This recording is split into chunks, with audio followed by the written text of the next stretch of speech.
Good evening and welcome. My name is Kim Daniels, and I'm the Associate Director of the Initiative on Catholic Social Thought and Public Life. And what an incredible turnout we have here tonight. I'm so excited that you're all here to join us. This just promises to be such a wonderful evening. Tonight we're honored to host the Washington premiere of Revolution of the Heart, the Dorothy Day Story. Day's compelling witness, radical gift of self in service to those who live in poverty, and prophetic call to nonviolence have drawn so many to live out the challenge of the gospel, and Revolution of the Heart brings this powerful story to life. Pope Benedict XVI often said that there are only two really effective arguments for Christianity, namely the saints that the Church has produced and the beauty that the faith has generated. Dorothy Day agreed that the world will be saved by beauty, a beauty she found all around her, and especially in living out the gospel call to serve the least among us through the Catholic worker. And who can doubt that she was truly a saint for our time, one whose life of mercy continues to draw so many to what Pope Francis calls the beating heart of the gospel. Now, we're delighted you could be here to join us tonight for this premiere screening and discussion of Revolution of the Heart. And in particular, we'd like to thank our friend and ally, Bishop Mario Dorsonville of the Archdiocese of Washington. Tomorrow night at 6 o'clock, we'll host the second part of this premiere event with a screening and discussion for young leaders downtown at Georgetown School of Continuing Studies. While we're also expecting a full house there, please pass the word to any young people you know who weren't able to make it tonight, and we'll do our best to fit them in. More information is available at our website and on the handouts that you see outside. So to get us started, we're honored to have our partner, award-winning filmmaker Martin Doblmeier, here with us to introduce Revolution of the Heart. He's going to join the panel later in responding to questions as well. Martin is the president and founder of Journey Films and has produced and directed award-winning films on Jean Vanier, Dietrich Bonhoeffer, Howard Thurman, Reinhold Niebuhr, and Cardinal Joseph Bernardin. Now, this gathering was first put in motion when Martin and his team came to Georgetown to tape an interview with Initiative Director John Carr. We were so excited about their project that we asked if we could help bring it to Georgetown and to Washington, where the message of Dorothy Day is so sorely needed. We're so glad you could be with us this evening. Please join our conversation tonight on Twitter at Georgetown GUCST Public Life using the hashtag Dorothy Day Georgetown. And now please join me in welcoming Martin Doblmeier to introduce this remarkable film.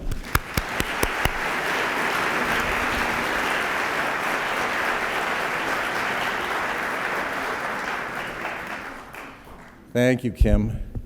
I'll say, first of all, that I get a chance to go out to a lot of different theaters and events. This is about the finest screening venue I have ever shown a film in. It really is remarkable. So I want a special thanks to John Carr. I've known John Carr and admired him for so long, and this was the first chance that we had an opportunity to work together. And I wanted to thank him and Kim Daniels and Anna Missler for the great work that they do to, month after month, do these incredible presentations in this venue, and to let us be one event, one small, tiny event in a long history of the work that you do, the good work that you do. So thank you. Dorothy Day is my 35th film, but it's the third film now in a series that we're doing called Prophetic Voices, that includes the great American public theologian Reinhold Niebuhr, the African-American theologian Howard Thurman, who was such a great influence on Martin Luther King Jr. and the entire civil rights movement, and now Dorothy Day. These are documentary films, biographical documentary films that tell these extraordinary stories about figures who spoke out of a foundational sense of faith, spoke in articulate ways to the critical and important issues, political and social issues of their day. And there's nobody finer in doing that, I think, than Dorothy Day. The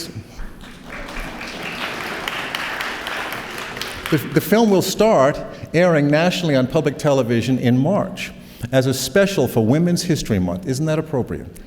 So I just think it's remarkable that we have this character, this film profile about this kind of woman to be part of a series of films on Women's History Month. It's just great. And the DVD was released about 10 days ago and hit #1 on Amazon. So I think America is ready for a new kind of superhero, and certainly at least a new kind of Wonder Woman, don't you think? The film is 55 minutes long, and so we can't tell the entire story of this remarkable woman. But what we can do is we can introduce to millions and millions of Americans across this country the story of a person who lived her faith with authority and conviction, an authentic life of faith, and continues now, even 40 years after her passing, to inspire all of us today. I want to say honestly that I've done these films now for so many years, but Dorothy Day, more than anybody else, scares me. She literally scares me because she believes in the same God I believe. She reads from the same text that I read. She believes in the same tradition, the faith tradition that I believe, but she challenges me, and I think now every day that I've been doing this film, to ask myself whether or not I have the courage and the conviction to live my faith the same way that she does. And I tried my best to say that in this particular film that we're now going to share with you tonight. So thank you all for coming.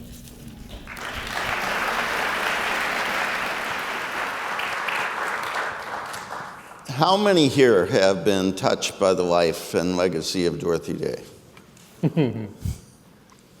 How many here have been affirmed by what they heard in this film?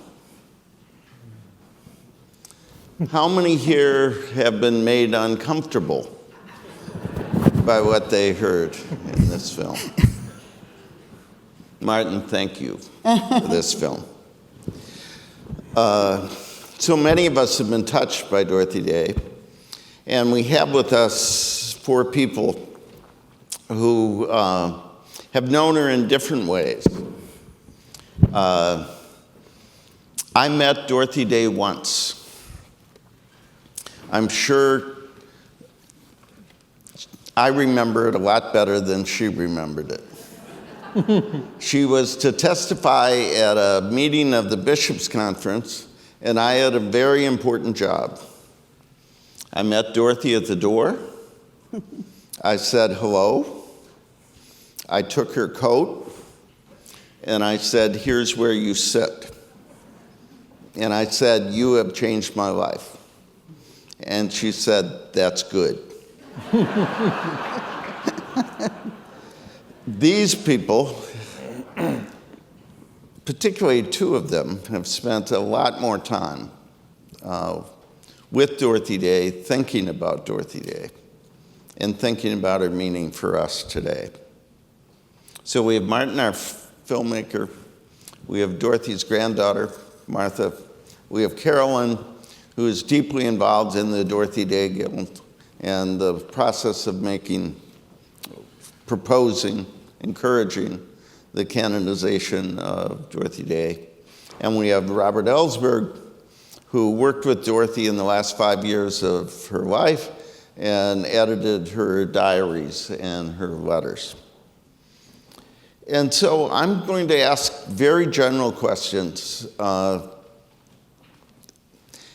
then we'll have an opportunity to ask questions, and then we'll have an opportunity to talk to each other about how Dorothy Day has affirmed us, has challenged us, and how this film reminded us of that. So let me begin with you, Martha. And you are known for who your grandmother was, but you are much more than that. You have a family farm in Vermont. She continues to work with Mary House in New York City. You were for many years an occupational therapist. She is the grandmother of 8. She has traveled the world and some of the toughest places in this world to talk about peace and justice and militarism. She has been in prison for protesting war and nuclear weapons, torture. She is awaiting sentencing today after conviction with 6 others in a plowshares action where they entered Kings Bay Naval Station to protest the nuclear weapons of our nation. The statement she read was admitted in trial, finally said, "We seek to bring about a world free of nuclear weapons, racism, and economic exploitation." She has a curfew of 8:30. so we're going to move along. We appreciate your courage. We also appreciate very much your willingness to talk about your grandmother. You're a granddaughter, you're a grandmother. What do you tell your grandchildren about your grandmother? What did you learn from your grandmother that has led you to be an example of her work and action today? Thank you, John. Well, my grandkids are rather young, so I don't talk to them about nuclear weapons. I don't think their parents would feel comfortable with me doing that. But you know, the doomsday clock is 100 seconds to midnight. Dorothy taught me to pay attention and to feel the suffering of others. And so she has given me great comfort in my life. She has also provoked me, and as John just reviewed, I'm facing 20 years in federal prison. But Dorothy gives us hope. Dorothy gives us courage. We do what we need to do in our own times if we are to call ourselves disciples of Christ. And so I can't say enough about what she has taught me, what my mother has taught me. And, you know, to see this kind of a film is incredibly moving and encouraging and also quite daunting. I feel liberated standing where I stand today. It's very hard to explain.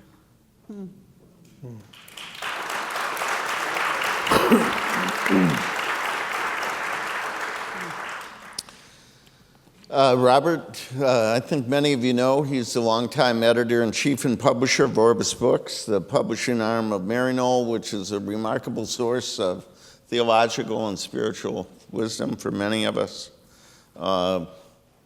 The film referenced the fact his father, Daniel Ellsberg, is familiar to those of us of a certain age. What you may not know is Robert left Harvard to go with the Catholic workers and ended up staying with Catholic worker and ended up spending time and working with Dorothy in the last 5 years of her life. He became managing editor of the Catholic Worker. In that process, he converted to the faith of Dorothy Day and our faith. He has edited the writings of Dorothy Day, the letters, the diaries. He is the author of many books. On our bedstand sits All Saints, which is a book he wrote a long time ago, but we still read. And there are newer books,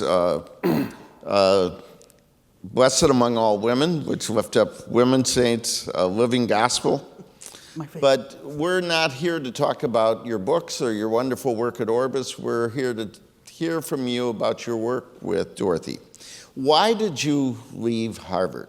Why did you go to Catholic Worker? What did you find and why did you stay? And as you edited Dorothy's letters and diaries, what did you see, what did you learn that we should see and learn 40 years after her death? Well, I didn't know that I was going to end up spending so much time there, or that it was going to totally change, the direction of my life. I thought, like a lot of people, that I was going to be there for a few weeks or a month or so. I had left school. I think I decided to take a year off. I wanted to get. I knew there was a kind of learning that I couldn't just accomplish in school and just by reading books, and I was attracted by the peace witness, mostly of Dorothy Day, and her associates, who seemed to be, during the Vietnam War, really setting an example of the peace message of Jesus in a very compelling way. So I went there, and as Martha's sister Kate has said, anybody who's encountered Dorothy Day up close and personal, you spend the rest of your life wondering what hit you. And I ended up staying there for 5 years. I was not my vocation, evidently, to remain at the Catholic Worker, which is a kind of a school. But I learned and took with me some very important lessons. And among other things, I had become a Catholic. Among other things, she made me the editor of the paper when I was 20 years old. I put me on the direction of what my life's work and vocation would be. And one of those things evidently was being her editor and spending the rest of my life trying to share with other people what had really hit me. And opened me up to the world of the saints, which has been a big part of my life, and now, coming full circle, working to promote her recognition as a saint. What, in all that process, Well, you did ask me about her diaries. I will say that, as well as I knew Dorothy and I'd edited her selected writings, I'd read everything she'd written, reading her diaries and working on that I came to know her in a very deeper way. And to see, I had been attracted to the Catholic worker because of the image of Dorothy Day being arrested with the farm workers or going to prison, protesting war. And to really follow her day by day life in the presence of God made me see that it was her encounters with people every day, her efforts to be more charitable, more forgiving, more patient, to restrain her anger, to restrain her self-righteousness, whatever. All of that was the kind of fuel, the arena that prepared her for the kind of heroic gestures that were so obvious and historical.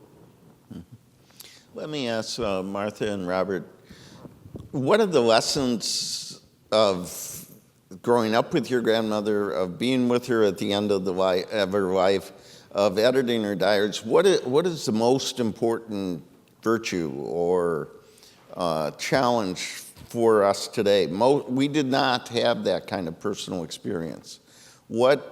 Having watched this, what do you think is the thing you learned the most that you should share with us?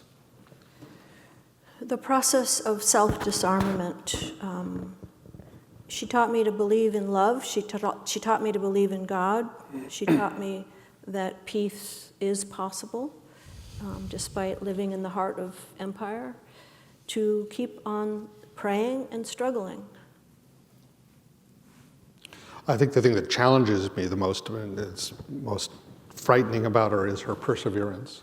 The fact that she, once setting herself to, onto the plowshare or whatever, she did not look back.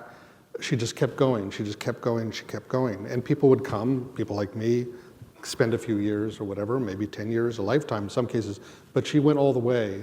And to realize that that was a conscious choice that she had to make. It didn't just come easily. It's not because she didn't have anything else to do or she wasn't tempted to leave, but she overcame those temptations and she kept her eyes on the prize and she just kept going forward. That's the thing that really challenges me. Mm-hmm. For those who wish to join us on Twitter, I would remind you that we're at hashtag Dorothy Day Georgetown. Carolyn, you did not know Dorothy personally. You told me you discovered her in a dusty library where you found copies of The Catholic Worker piled up. You majored in religion at Manhattanville College. You joined a community much like Catholic Worker. I think you actually got a stipend, though. I did. We did not practice.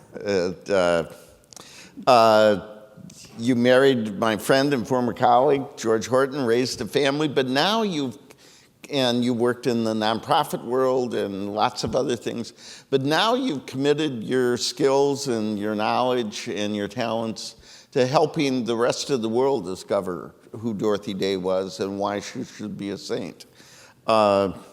Since you weren't a member of the family, since you aren't the publisher, you're one of us in a lot of ways. And she said she didn't want to be a saint, or at least was fearful that what was her line? I don't want to be dismissed that easily. So why should she be a saint? And frankly, tell us, how does somebody become a saint these days? And what is the Dorothy Day Guild like?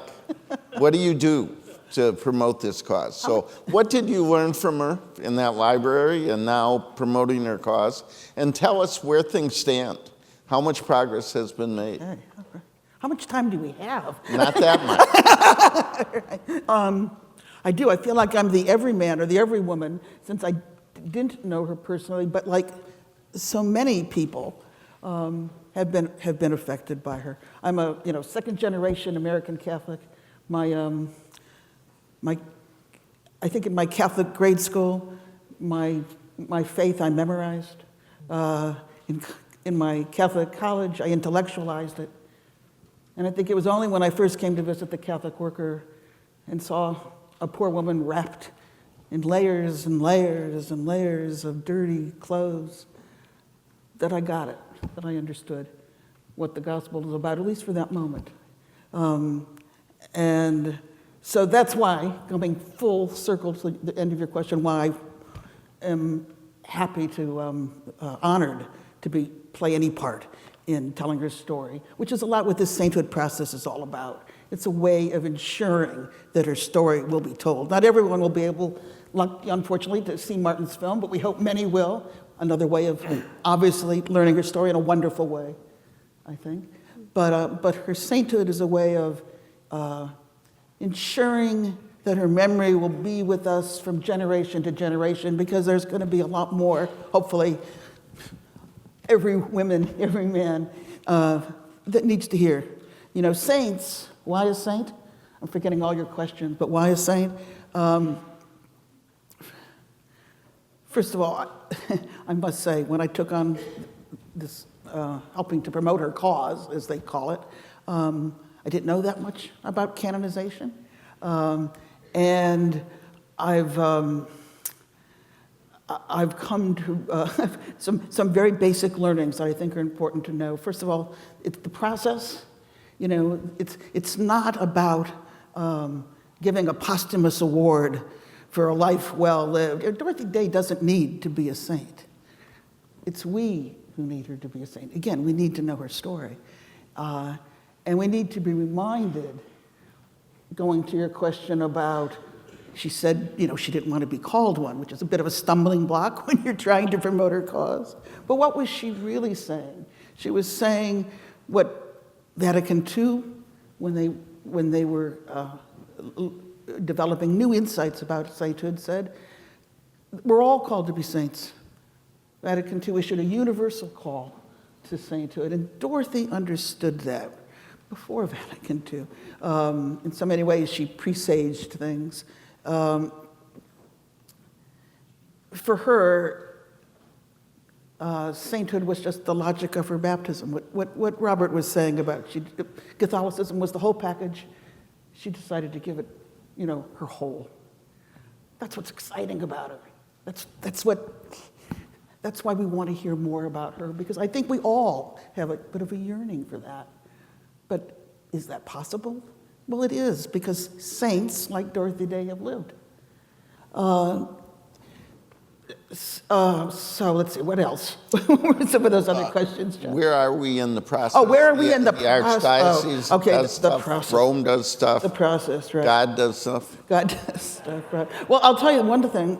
Yes, we trust God well.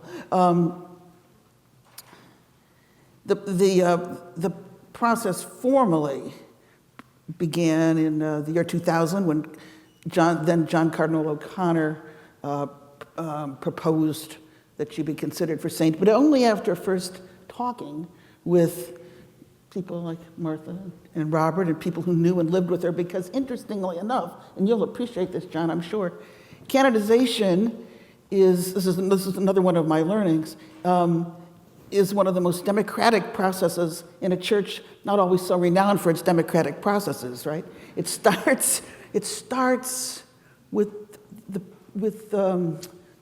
in the local community that knew her. It's the people, we the people, first recognize and claim this was a saint in our midst. That was another one of my learnings. The Catholic Church, this I had no idea, doesn't make saints. It can't make saints, right? It doesn't have that kind of power. It can only recognize the holiness of someone. And I think that's a very important thing to note. And here's a pitch. There's some petitions outside on a table right outside the hall. Petitions so that you too, we hope, will raise your voice. That now you know there's a saint in our midst and that we need her witness, as Martha has testified. The process. Okay, so having said a simple thing to people to recognize, we know, the canonization process is a complex, tedious, demanding, perhaps frustrating, even fearful process, I would say, because the church doesn't want to make a mistake. I think the process is, the complexity of it only attests to the fact that the church, I think, knows saints matter. Okay. So it has. I can tell you quickly what the procedure is, or you might want to go on. I think you made the long, tedious. Right, long tedious. We shouldn't hold our breath, but we're making progress. Let me take a step into today, 40 years ago, Dorothy died. If you were to list 3 of the most surprising things that have happened in the last 10 years, one would be that a Jesuit from Argentina would be named Pope.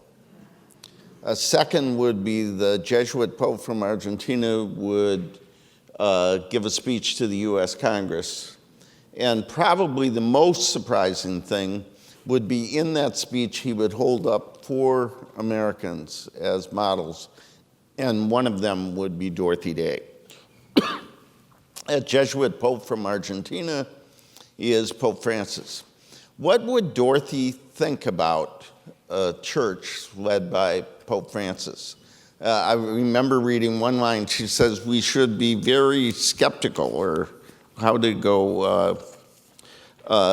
We should not be entirely trusting of hierarchs, even though she was very obedient to hierarchs. But what would Dorothy have to say to those of us who are trying to live our faith in a church led by Pope Francis? And I invite you, Martin, to join us in this. Well, I think she'd be overjoyed about Francis. As a Jesuit who takes the name Francis. I also think that she would have been cheering at the comments that Francis made when he recently went to Japan to speak in Nagasaki and Hiroshima about the notion, the possession of and the threat to use nuclear weapons. I think that would be something that would in some way be a fulfillment of what she had been championing all her life. And I was saying to Martha on the way over here that it's a tragedy that he couldn't have said that a couple of months earlier as they were still in the trial in the Plowshares 7, because I think their argument was that they were doing what they felt the church has called them to do, what God calls them to do, and there's the Pope of the world church saying exactly that. So I think that he gave this cause, Martha's cause, all the ammunition that they needed to say, look, this is what we do. You may not agree with it, but we're doing what we feel as though God and our church is calling us to do. And Francis did exactly that. Yeah. Is that the way you see it, Martha? Is Pope Francis Dorothy Day's kind of pope? Oh, absolutely. A pope after her own heart. And, you know, she herself talked about the necessity to do more than simply demonstrate and to speak. There's also the necessity to act, and to act without fear. Fear is used every day to control us, and what do we do to overcome that challenge? I think that Pope Francis is the Pope that Dorothy dreamed up. And I think that if they could meet, I think they would be, she would be like his grandmother. She would recognize, his grandmother Rosa, who importance in his.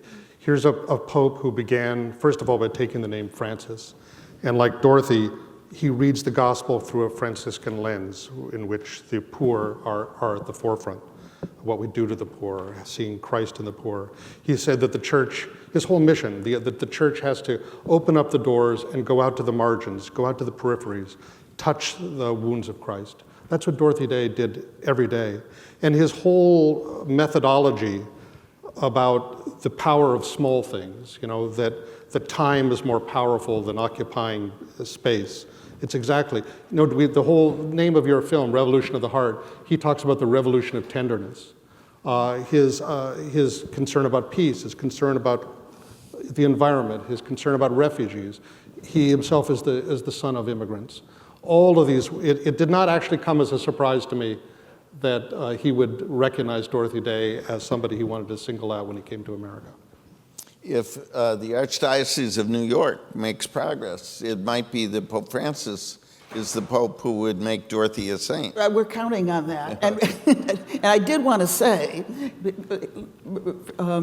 that in about a year, we believe we will have this immense amount of evidence gathered because the church has a specific criteria. That's what I was trying to suggest about the complexity of the process. One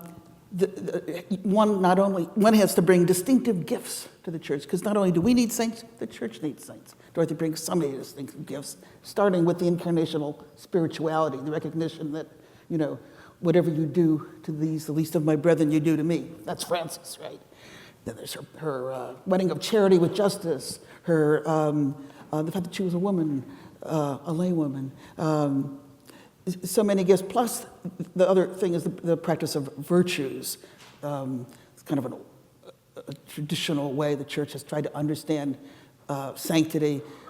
The theological virtues, faith, hope, and charity. The cardinal virtues, prudence, justice, fortitude, and temperance. Can't do justice to all of this, but the Guild puts out a newsletter, and we've tried to devote issues to different explorations of these different criteria for sanctity, and those too are on that table. So pick them up. I'm going to ask what Dorothy would think about a nation led by Trump, and I'll let you think about that for a minute. But this is an imprudent question. In the film, I never saw a photo of Dorothy smiling. At the end, she smiled. The film footage at the very end. Okay. And we held it like a treasure. Yeah. And that was the look that I wanted to finish on. It was uplifting and hopeful. It was a hopeful message at the very end. Well, that's my question. Where did the hope, where did the joy come from in what was an extremely faithful, consistent, determined, persistent life? Robert, where did the joy and hope come from? I think it came from that kind of confidence that she often quoted Julian of Norwich, that the worst has already happened and been repaired. She had such deep confidence and faith in the resurrection. And as Pope Francis said, the resurrection is not something from 2,000 years ago. Having happened, it points in the direction of a reality that life is stronger than death, that where there's darkness, there's light. Where there's mourning, there's also joy, that all these things are combined. And she lived very much in that kind of presence of the Paschal mystery. The source of joy and hope for your grandmother? From God. I mean, the beauty of God, the earth that we've been given, it was very clear to her that that was to be held as sacred, and she recognized idolatry when she saw it. And you create a bomb that can destroy all of God's creation, you have to address it. And one way to subvert the horror is to continue to hold joy and hope and happiness. At the very end of the film, I found this little audio clip. It took us forever to be able to clean it up so we could actually use it. But she's in that room with the smile. It's the only other smile. Yeah. And she's reading to someone lying in bed. That's and the audio says that there's a joy in knowing that your vocation Yes. is being fulfilled. Mm-hmm. And there's the two aspects are vocation. The whole notion of a sense of vocation. We think in terms of career and money, but she thought in terms of vocation. Mm-hmm. And then that it was being fulfilled. What a wonderful thing to think towards the end of your life, that you'd actually done what you felt as though God had called you to do. How could that not be hope-filled? I mean, that's the one thing I'm hoping for. Towards the very end of my life, I'm thinking, oh gosh, and I want to get to the point where I'm thinking, oh man, was this all worth it or not? But she actually had a sense that her vocation was being fulfilled, and there was joy in her face when she was doing that. Well, it's remarkable to be with 4 people who have such a clear sense of vocation. You obviously take great joy in the work you're doing. Oh, Where do you think I'm that? glad you feel that. Well, I just wanted to say, on that theme of vocation, I think she realized that her vocation, as is, and it can tell as everyone's Christian vocation, is to be a saint. She was, I think, as you said, she was on that trajectory. And maybe smiles, as wonderful as they are just smiles. I mean, a deeper joy, an abiding joy this woman had. I'm not attracted to Dorothy Day because she was wagging a finger at me or making me, actually, challenging me, yes, but I always feel I have more capacity in me because she recognized that in herself and for all of us. And I think that's what she wanted us to know. And I think that's a large part of her message. You said that, Robert, that she and Pope Francis would have a lot to talk about in heaven. What would she think about a country led by President Trump? You know, she didn't spend a lot of time talking about presidents, about whether Nixon or LBJ or whatever. But I think that if you kind of were to, Dorothy was a woman of the Beatitudes. She lived the Beatitudes. Not just something, it was her, the Pope Francis says it's the kind of identity card of the Christian. Blessed are the meek, blessed are the poor in spirit, blessed are those who mourn, not just are being sad all the time, but are open and sensitive to the suffering of the world. Blessed are the peacemakers, blessed are the merciful. And I would just put that, the anti-beatitudes, what to call, blessed are the powerful, blessed are the great. Christmas is bigger and better than ever. Blessed is the stock market. Look at your 401k. Blessed we've got the biggest military in the world. It's never been so powerful. Cursed are people freeloaders who illegals who come into our country. We're going to bring fire and fury. It's just hard for me to think of somebody who doesn't represent more the kind of polar opposite of the virtues and the vision that Dorothy Day embodied. That's all I can say about that. Well, here's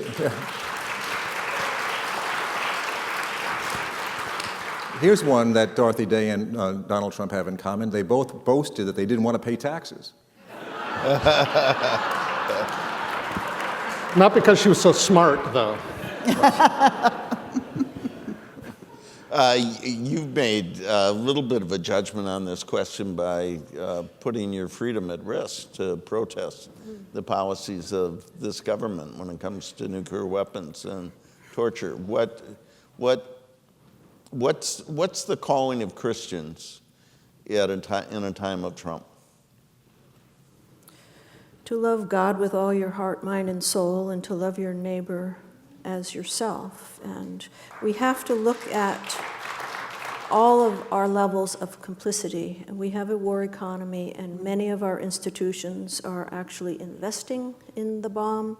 And we cannot let ourselves off so easily. If we want to consider ourselves Christians, let's remember 98% of the nuclear arsenal is in the hands of white Christians. So Dorothy had a lot to say about our complicity and what we need to do to change that.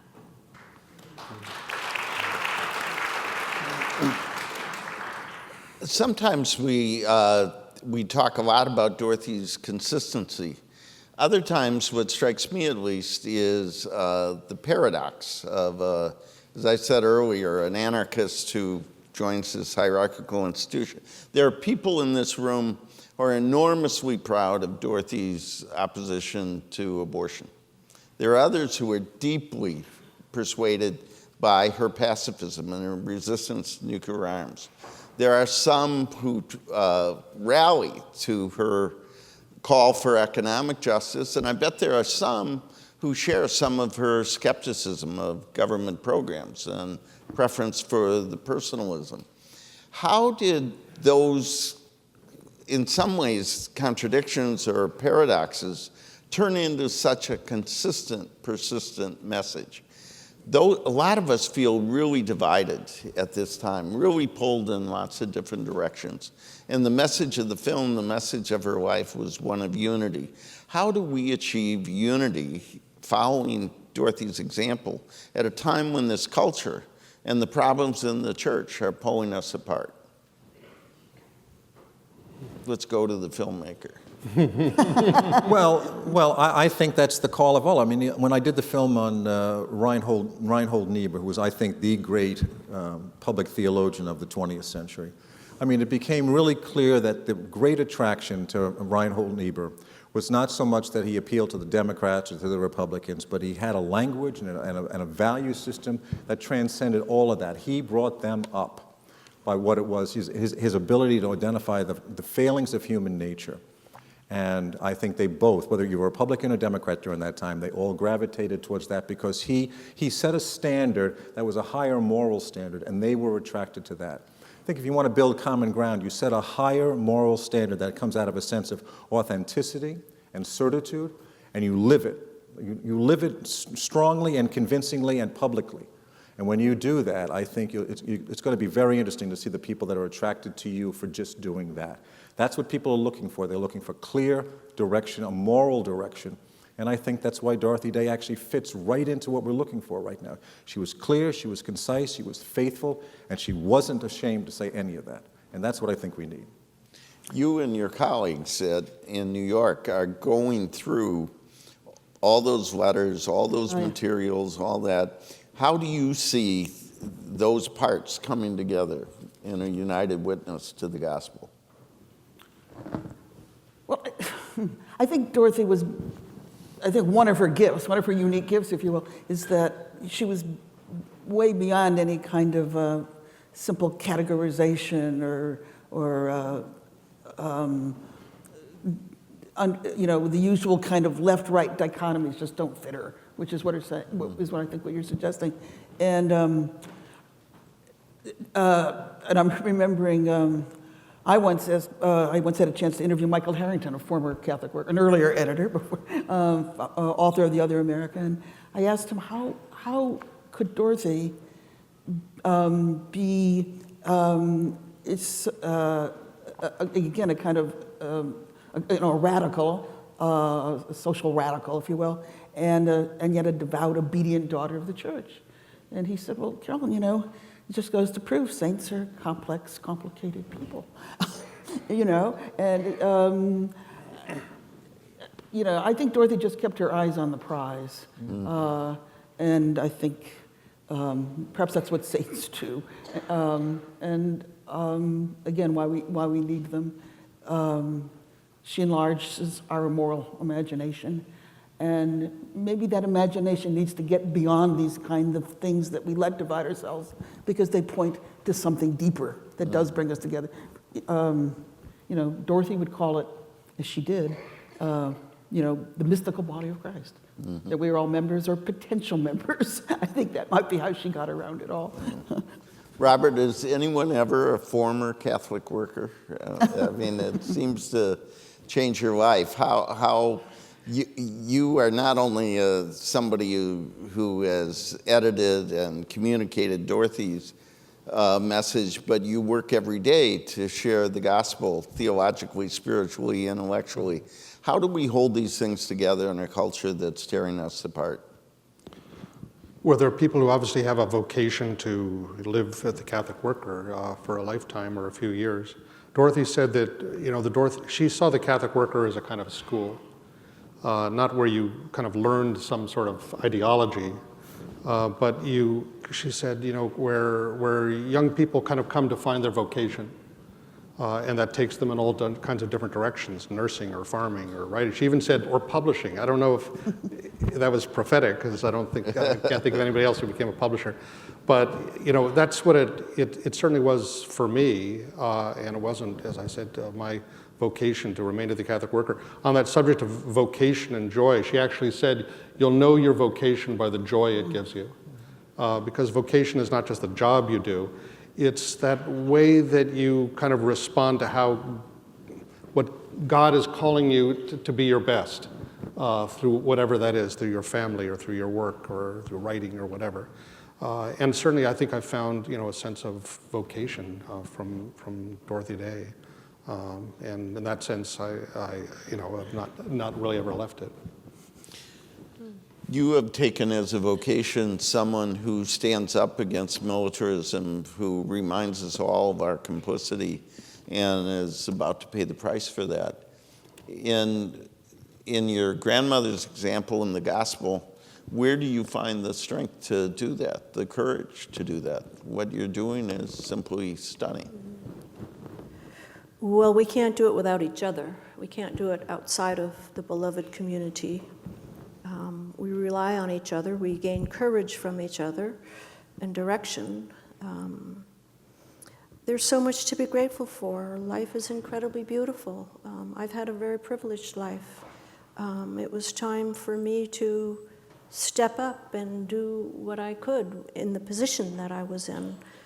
And there's a lot of joy in working in a house of hospitality. There's a lot of joy in standing up to the most powerful force on earth and just giving oneself over. I'm in the hands of God at this point, and it's okay. Mm-hmm.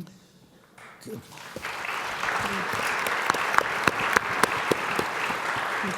Could I ask our colleagues who have the microphones to come down front? We have these wonderful lights that allow you to see us, but don't allow us to see you. A couple of things to say about this. One, we are going to have to get you home in time for your curfew, so we're not going to spend the night here, which may be some relief to some of you. But we do have time for questions, and then we're going to have a reception for all of us where we can share our own ideas about what Dorothy is calling it. But this is a time for questions and answers, and could we ask young people, first of all, if they would, if you have a question, you're a student, you're a young leader, raise your hand, and there's a young person right next to you, Anna, who's desperate to make a point. An old person. But, hi. I was lucky enough to go to the canonization of Bishop Romero. And, I smiled during the whole thing because I thought of what Dorothy said. I don't want to be made a saint. I don't want to be dismissed that easily, because there was nowhere in that ceremony where they talked about Bishop Romero calling for what Dorothy spoke about, mutiny in the military. Romero had said on March 23rd, I say to soldiers, when you hear an order to kill, you must obey God's law, thou shalt not kill. And that's what Dorothy is saying to us. And I'd love Georgetown University to think about asking all of the ROTC students, to abandon that. It's not a vocation. It's a vocation, but it's a vocation to serve death, not life. So anyway, thank you very much, and thank you for the great saints. Thank you. You want to say this? This is Kathy Boylan. Do you want to say that? This is Kathy Boylan from the Washington, D.C. Catholic Worker. Here, here. I can't see, so if Anna and Tessa would pick people out, if you'd stand and identify yourself, and my favorite line, would you please put your question in the form of a question? I'm Megan Hamilton with Franciscan Mission Service. I'm leaving to go on a 2-year placement in Kingston, Jamaica, to stand with the economically poor and marginalized. And I started that path at Bethlehem Farm in Talcott, West Virginia, which is no longer run by Catholic workers, but I was in a building that was built by Catholic workers, and I talked to mules that were put there by Catholic workers. I want to ask about an uncomfortability part related to personalization. And it comes from my time in part because I'm a recovering alcoholic addict with 27 years clean and sober, and in part because of, thanks. And in part because of the stories I heard on Bethlehem Farm of the heritage left by the Catholic workers who would, as we would call it in my 12-step program, take live drunks and send him out to the farm in West Virginia to get sober, like with God, basically, like without much of the other stuff that one thinks of as part of getting sober these days. And that had some fallout for the people in Talcott, West Virginia, and they had like stories of like drunk people on tractors driving through ponds trying to get to the liquor store. The question is about that personalization process, and it's a huge challenge that Dorothy's laid out for us. And when the rubber hits the road, it gets really complicated. You know, if I'm really going to take a drunk into my house. So I guess I'm asking, like, how does the personalization work out? What were Dorothy's insights? What are your all's thoughts on that process of personalization that you learned from her? Is there anyone who wants to talk about that? Well, I have 14 years. I don't think there's a contradiction between the vocation that's been described here and the message of a 12-step program. I do think surrender is a big part of what we've talked about here. I do think responsibility is. There are certainly differences in tactics and strategies, and frankly, I think we can learn from each other on that. But caring for people who are lost, in my mind, is never a mistake. And trying to find the right way to help people find their way is not a mistake either. So we can learn from two different movements, the 12-step movement and the recovery movement and the Catholic worker movement, I think, have a lot to teach each other. So Tessa and Anna, any young people who want to put up their hand. Don't forget the DVDs. DVDs. Oh, yes. Oh, yes. Hi, my name is Hunter Sullivan. I'm a student at Gonzaga College High School. And I was wondering how the youth on the front lines of justice, fighting gun violence and fighting for immigration reform, can use Dorothy Day's life as an inspiration to serve and to act. How can they not? Yeah. It's part of the Catholic social teachings. It's part of what must be done as Catholics, all of those issues. The Catholic Worker paper has two things on the front cover, and one is what's happening at the border, families being separated, and the Pope speaking in Hiroshima about nuclear abolition. You have your program laid out for you in the Catholic Worker movement. Well, Study. I think there was a specific question about young people and gun violence. Robert? Well, I think Dorothy would be so encouraged by that, and it wouldn't surprise her because she often liked to say that youth have an instinct for the heroic. And I think that's why so many young people were attracted to work with her. And even, she was pretty old when I knew her, but there was a kind of a youthfulness to her because she never just retired. She never thought, Pope Francis is always calling on young people to make noise. He said, the saddest thing for a young person is a retired young person. And it's pretty sad for an old person maybe too, but it's more common.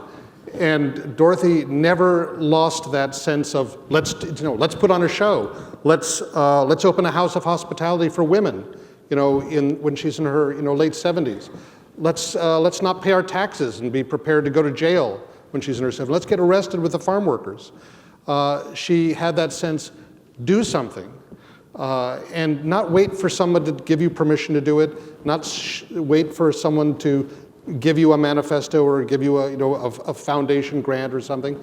I think that she would be extremely excited about the fact that after years and years and years of everybody talking about gun violence and nothing ever happens, that young people would take it into their own hands. Or someone like a Greta Thunberg, it's here for Greta. Talk about the power of one young person just sitting out from school one day a week and taking that very seriously to raise a call about climate change, and who has awakened the conscience of the world. And she said, well, I don't want to be, I don't want honors. I don't want you to pay attention to me. I want you to do something about it. I think that's exactly that kind of example also of the kind of power that can come from below, from the margins, not from big organizations. Just the way she did with the Catholic worker. She said, well, we don't have money to start how are we going to do this? And Peter Morin said, in the lives of the saints, you just do it. You don't need to wait. And she's the living proof of that. That's terrific. If anyone wants to give a foundation grant, though, we have a place. Here. I have a question. I'm just a normal person. Part of the canonization process, I believe, still includes miracles.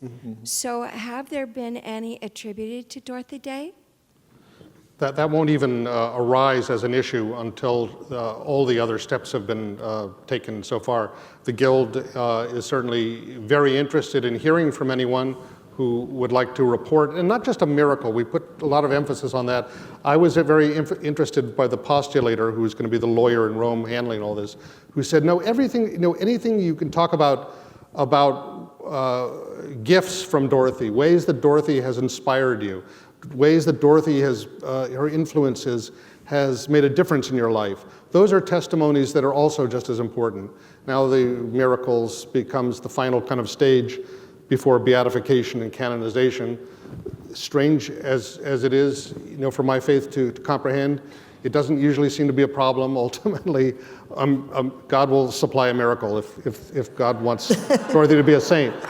But in the meantime, that's people think, well, that's the most important thing. No, that's just the final stage. The stage right now we're at is compiling all the testimonies, all of her writings, having them reviewed by theologians, preparing her biography, which I've worked on, which will be then submitted to Rome. And when that's all adjudicated and reviewed, then she would be declared venerable. Then comes the waiting part, but we'll see.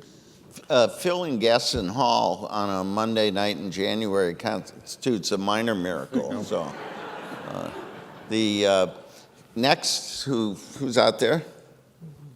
Hi, this is Judith Kelly. I was thrilled to see a segment from the Eucharistic Congress in 1976.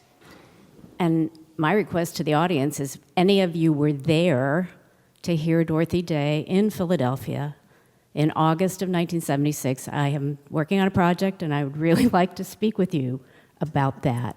So find me at the reception, please. So we have three things you can do. You can buy the DVD and share it with your friends. Christmas is gone, but Valentine's Day is coming. What could be better? We could sign the petition, and when we could report if we were there in Philadelphia in 1976. And we could pick up some newsletters that outline all these different criteria describing the Catholic Church's understanding of sainthood. And also there are holy cards out there, which actually have on the back of them an intercessory prayer, first for her canonization, that the Church recognizes this, and also for the favors that Robert was referring to. Can let me do a little bit of coming attractions and then thank our guests and those who made this possible, and then invite you to join us to share the ways in which Dorothy Day has shaped your life. The first thing, as Kim mentioned, tomorrow evening at the School of Continuing Studies on Massachusetts Avenue downtown for young Catholic leaders under 40. A similar effort. We're very excited.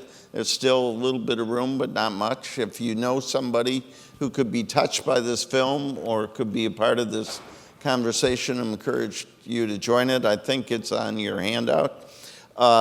Later this week, Dorothy would be very pleased, I hope you are pleased, Father Drew Christensen and others are organizing two major events. Archbishop Tomasi from the Vatican is coming to talk about the Vatican's stance towards nuclear disarmament on Thursday evening at 5 p.m.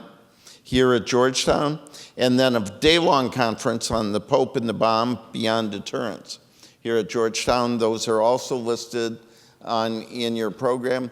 We are going to have a very active spring as a part of our initiative, particularly focusing on the place of faith and the faithful in the coming campaign, the role of faith, the role of believers, the role of evangelicals and Catholics, also the place of poverty in the campaign, which frankly seems to be missing a good deal. We invite you, more will be coming at that. I want to thank those who made this possible, our colleagues, Kim Daniels, who welcomed us, Anna, Tessa, and Anna, who made the work happen, Optum, who made the sound and the video. The way you can tell you're at a Catholic meeting is there's no one in the front pew and the audio visuals never work. We violated both those rules tonight, and we're very happy about that. And I especially want to thank you for coming and for these 4 remarkable leaders. A wonderful film, a great example, really important work, and a lifetime of service. Join me in thanking them for their wisdom. Thank you very much.